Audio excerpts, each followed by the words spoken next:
Okay.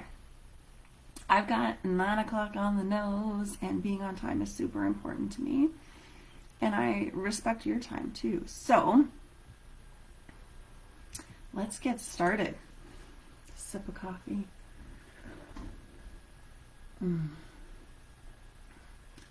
Why don't you jump in the comments? Let me know you're here and tell me what your vice is. Is it coffee? Is it chocolate? Is it a glass of wine? Is it a walk outside? Is it a good book? Who knows? Who knows?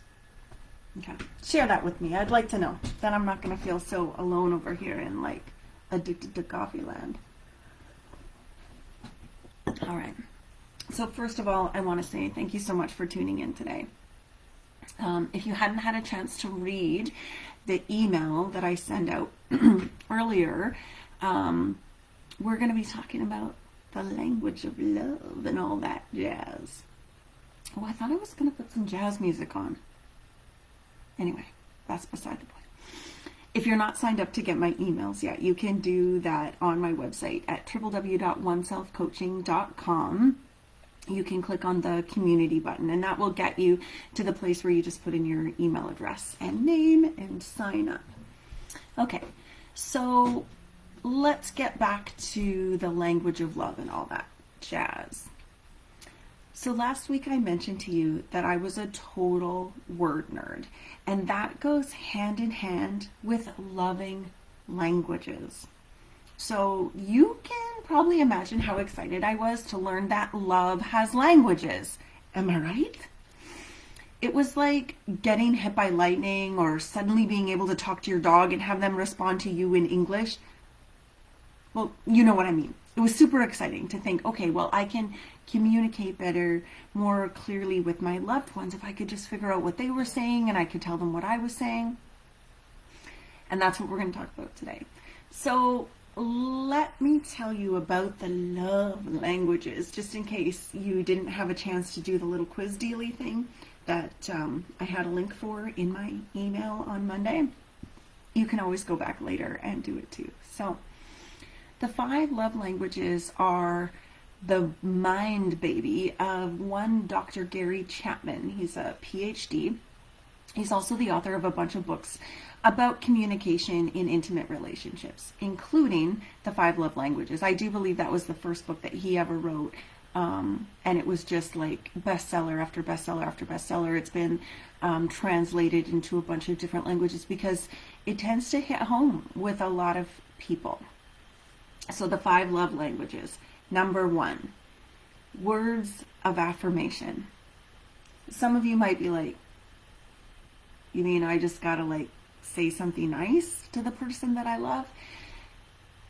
Well, yeah, say something nice, but say something that's specific to them.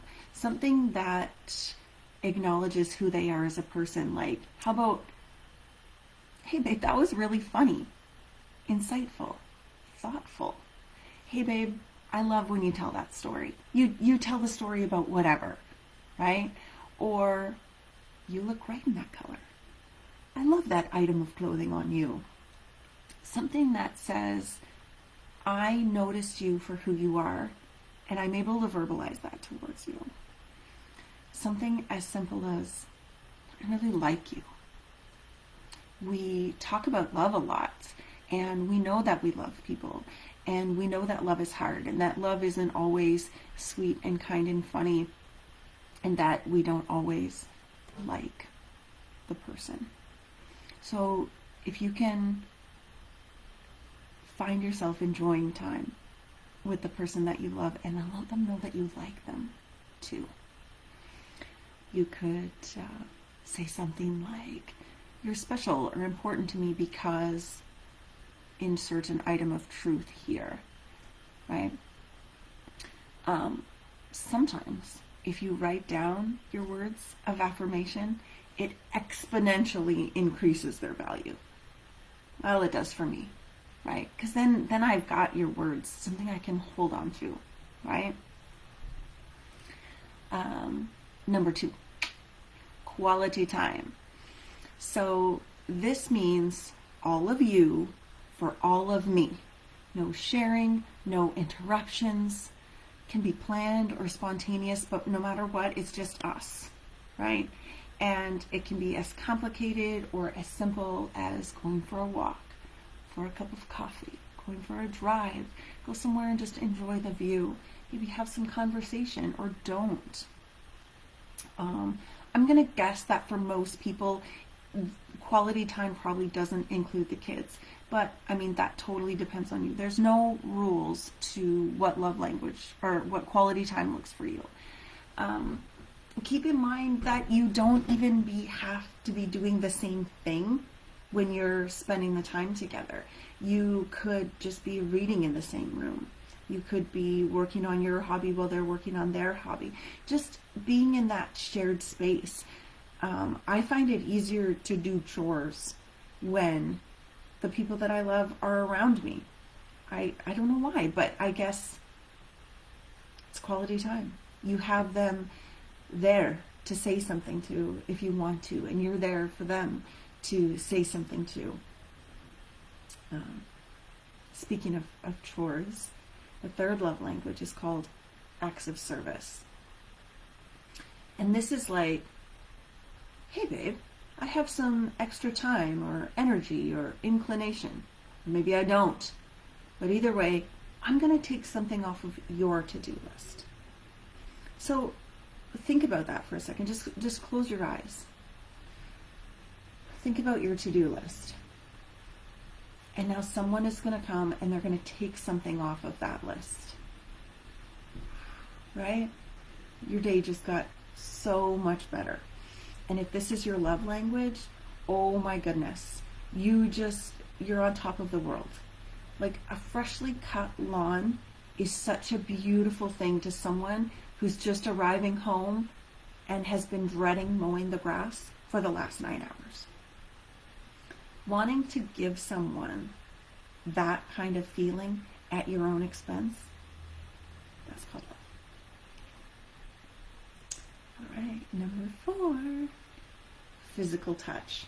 Now, I'm going to admit that I originally thought that this category was specific to sex before I listened to the book and I learned all about it. And it is, but it's not just about that. It's also about all the other times we touch. And unless you're a parent to children who still live at home, you probably don't socially touch a lot of people in your average day. I mean, think about it. You're not touching your coworkers or your boss. You're running errands. You're maybe going for lunch. You're not touching anybody there. You're not touching anybody when you fill up your vehicle with gas. You just basically come home and you touch the people in your house. So a touch can be more powerful than you might think. It literally says, I can't get enough of you right now. I want more of you than I'm currently experiencing. What I'm seeing of you is not enough. What I'm hearing from you is not enough. What I'm smelling from you is not enough. I literally need to touch you, right? And that can be very comforting for someone whose love language is touch, right? Again, remember, we're not touching a lot of people. So when someone comes up to you and they put their body on your body in a loving way, let that sink in, breathe deeply into it. It is scientifically proven that a hug lasting 10 seconds or more releases endorphins into the body, right? So whatever you might be getting from your cup of coffee or your cup of wine, you could reasonably be getting from a really nice hug from someone that you love. So the 5th love language is receiving gifts. Now, I hope nobody got all judgy about people who prefer to receive gifts as their love language, because it's not like that. It's not shallow. Imagine for a second that under whatever circumstance you're under, you found that perfect gift for someone who's really, really important to you. And then hold on to that and then add that feeling you get when you're seeing them open it and you're so excited and you can't even like, sit still, and they love it more than you thought they would. Okay. All of that is exactly what it feels like to receive a gift from someone who loves you like no one else loves you, right? So your thoughts, your time, your creativity, your love all went into a gift. And it's no damn wonder they love it so much. This is a really powerful way to tell someone you love them. Whether it's their love language or not. Some people are natural gift givers. Some people are kind of like, I don't know, it's not important to me, so I tend not to do it. So, coffee time. Now that we've kind of talked about what the love languages are, I wanted to get into a little bit about what they kind of look like in real life and how it affected my household and my relationship when they came front of mind for us. So I don't think it's gonna take anyone a very long time to guess that words of affirmation were my primary love language. I have two that were tied for first place. So words of affirmation, right? I'm a word girl, so it makes perfect sense that when people use their words to express to me their love, it just feels more powerful. How do I like someone to use words of affirmation with me? I like to be praised for my work. I like to be told that I'm appreciated for my efforts. And then I want all the acknowledgement. I want all the validation, baby. I want you to just take like 2 minutes, 2 seconds, notice something about me, and then just put it into words and let me have it that way, right? That's how I like to receive words of affirmation, and that's just my way. So if words are your language too, there's no right or wrong way. You just let people know that that's your love language, and then let them love you that way. My second runner-up, or I guess tied for first place, was quality time. Hells yeah. Okay? We are busy people. I don't know anyone who's not busy people.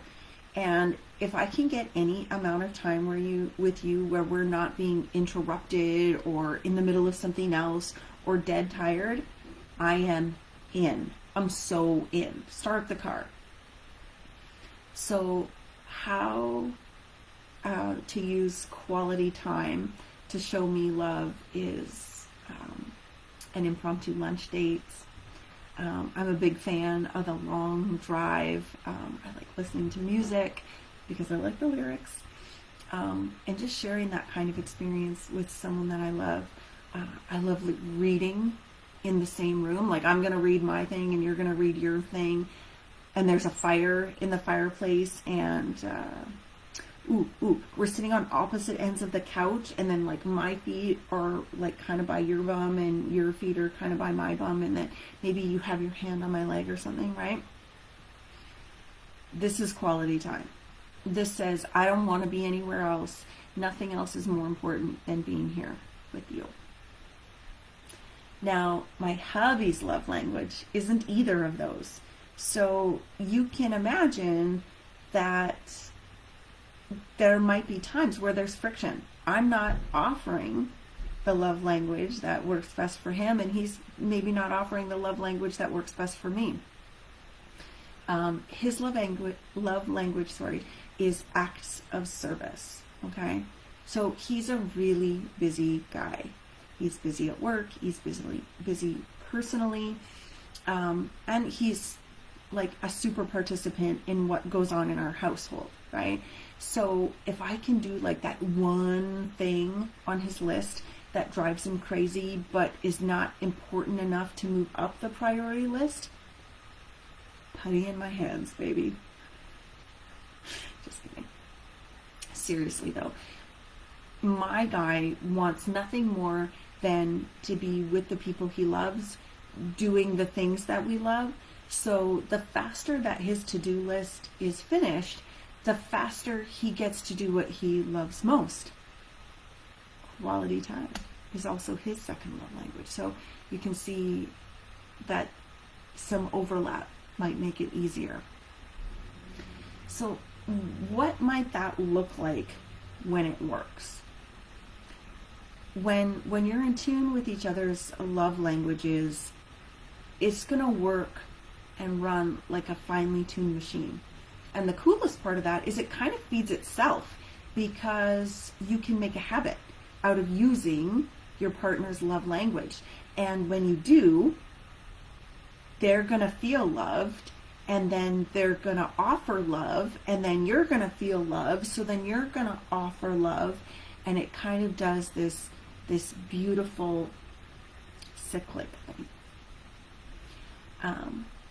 Bearing that in mind, we're people, human people, with minds and hearts and brains and ideas and bodies that get tired and minds that ache to zone out, and that's totally normal.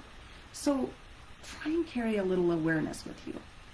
I like to think of it like one of those tiny little like emergency flashlights you might keep in your car. Well, I keep that imaginary emergency flashlight in my pocket, and I call it awareness. And when things start to get a little yucky, right? Like you can feel it. You're like a little irritated, or they seemed a little irritated, or what's going on? You can go, oh, I know what I need to do. I need to grab my little flashlight of awareness, and I need to just look around, right? I need to shine it on a few things. I need to kind of discover what's going on and why. And with that awareness, you can make different choices, right? If you had everything figured out in your relationship, you're probably not listening to this anyway. So that's a little tidbit from me, is that flashlight of awareness. When you get that unsettled feeling about your relationship, whether, I don't know, whatever circumstances bring it up, you know what it feels like. I know you do.